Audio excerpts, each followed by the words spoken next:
MiniMax M2.5 just came out and it is one of the most insane releases ever done publicly. Let's see exactly what happened because this is a game changer for coding and real world tasks. So this is a faster, stronger and smarter model and it's pretty incredible. We are going to test it out today, but for now we're going to start with the benchmarks. So right now on your screen you see the performance of the MiniMax M2.5 compared to Opus 4.5, Opus 4.6, Gemini 3 Pro and GPT 5.2. On software engineering benchmark verified, probably the #1 benchmark for coding, it's nearly the same performance as the other proprietary models. On software engineering pro, it's very competitive with the best models out there. Similarly on multi-software engineering bench, on Vibe Pro average, it's also doing incredibly well. Here we also have the browser competition, which is lagging behind only the new Opus 4.6. On this multi-turn benchmark, it's leading all of the other ones. And in general, on benchmarks, it has amazing performance. But not only that, this model is also as fast as Opus 4.6. So it's a very fast model. And literally to run this model for 1 hour non-stop at 100 tokens per second, you would only burn $1. This is absolutely insane. And dropping the tokens per second to just 50, the price drops significantly. So this is a model you could literally use every single day, every single hour. This is literally a game changer and it's not lacking in performance compared to Opus 4.5, 4.6, Gemini or GPT 5.2. We see all around it matching the performance, being significantly great. Also on tasks that don't have to do with coding as the ones you see on screen right now, it's doing a very good job. And the biggest point about this is that it is very cheap and very fast as well. Here we can see the progress in performance in the past year of Anthropic with Sonnet and Opus models, of OpenAI with GPT models, of MiniMax with their M series and with Google's Gemini. What we can see here is that Anthropic nearly always had like the best model on software engineering benchmark verified. But after Opus 4.5, Google tried to catch up, they were not able to. MiniMax has caught up to Opus 4.6 and also OpenAI with GPT 5.3, they also caught up. So we can see here that MiniMax is essentially one of the leading frontier labs officially, and they innovate across multiple benchmarks. Finally, for other benchmarks, this model is not the best, like it's not very good at math. It's not bad, but it's not the best. On Humanity Last Exam Without Tools, it's not doing a very good job. And what you got to understand about this model is that this model is very small, so it's specifically tuned for coding. However, it has a good all-around performance.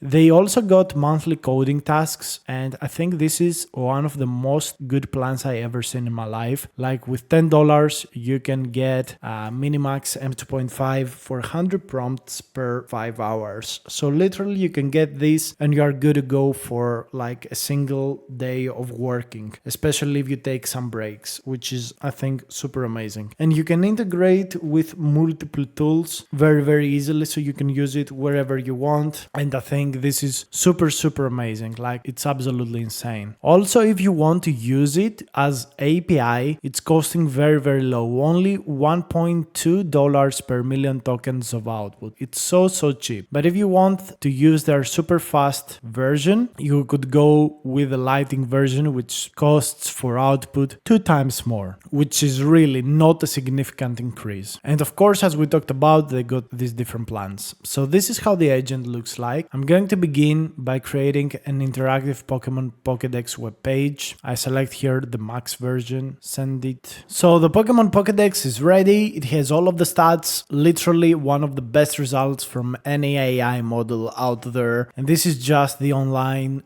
simple agent. It has a spec MD with all of the information needed, looks great, lovely, and an HTML page with everything. Very good job by MiniMax M2.5. literally insane. Let's go to the next one, which is teaching us transformer web pages, blah blah blah, transformer models, and all of these things. You can here set the sub agents. You could have a specialist using our computer or whatever else you want. I'm not going to play with these around, but let's send the second request and let's see the result. Already it seems like a very capable agent. Alright, so this is the website that was spun up by the model. I would say that it doesn't look very good, but let's check it out. Start learning what is transformer models, blah blah blah. This is the architecture, and I gotta say this is one of the nicest results I've seen from these models. Now this part I don't like, I don't think it looks good, to be honest with you, but okay.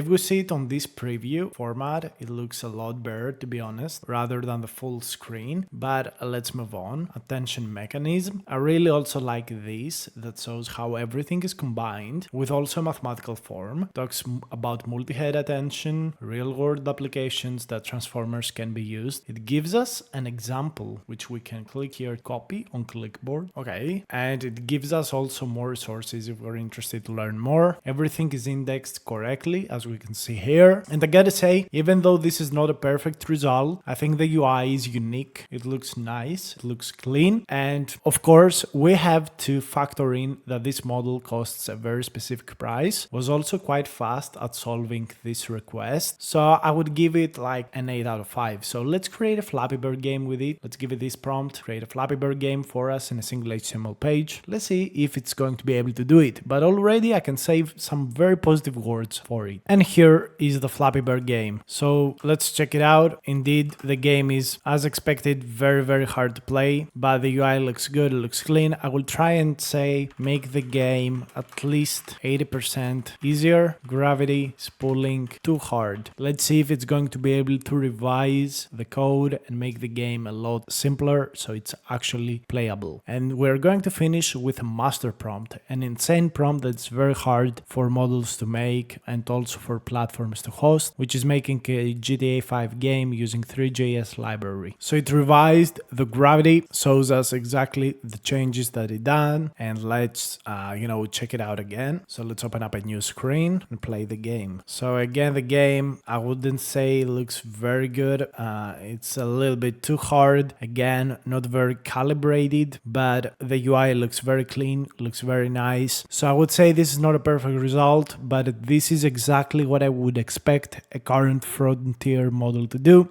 Maybe I would expect it like to finish the mode, maybe just changing the gravity would be enough. I think it overworked on this prompt, so that was a little disappointing, but overall the look, the style is literally perfect. So let's finish up with a master prompt of making a 3D game like GTA 5 using 3JS. Let's see if MiniMax can actually create this, how good can it create it, and most importantly, can they actually host it? Can they actually make it work on our browser, on the virtual machine that they spin up? And I want us to see a little bit the thinking process of the model. So it creates by planning, understands all of the different narratives, the hard choices it has to make, and it begins working. The model here on the chat interface is working super fast. And while we wait for that, I want to show you something that I found super interesting. They have created experts, which is essentially calibrated niche agentic models, tools, agents that you can use. You can build landing pages with a landing page builder. You could build an Excel processor where you can pass your Excel and you can work with the agent on top of it. You can create PowerPoints. You can create visualizations through image generation. You can create story videos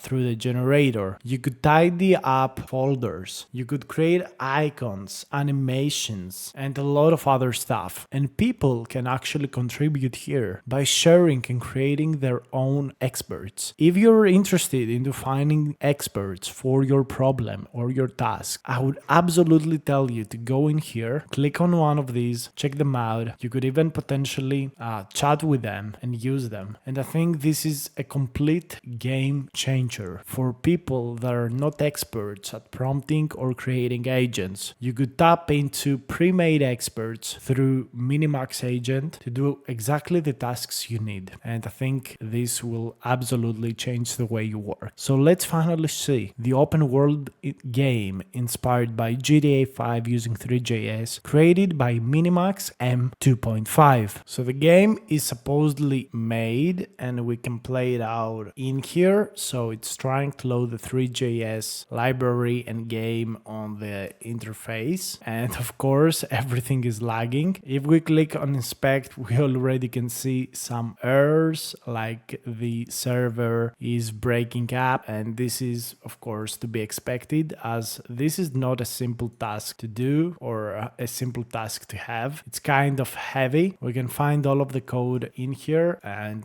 let's see how many lines is it. Oof, it's quite a lot of lines, to be honest with you. We could get this code locally and test it out locally, but I'm not exactly sure that this is going to work. Yeah, so it's really not working, but okay, this is to be expected. So in general, I think this is a very capable model, a very useful model for people that don't have a lot of funds or want to use AI quite a lot in their day for their coding tasks without having to solve something super hard. But I think it's a significant step forward for cheap coding models. I think this is the best option you got by quite a mile, especially if you want to use the API. And I would highly suggest that you at least get the $10 subscription, because when you have easy tasks, you can use that subscription and keep your subscriptions of Opus 4.6 or Codex for harder tasks. Thank you so much for watching, and I will see you in the next video.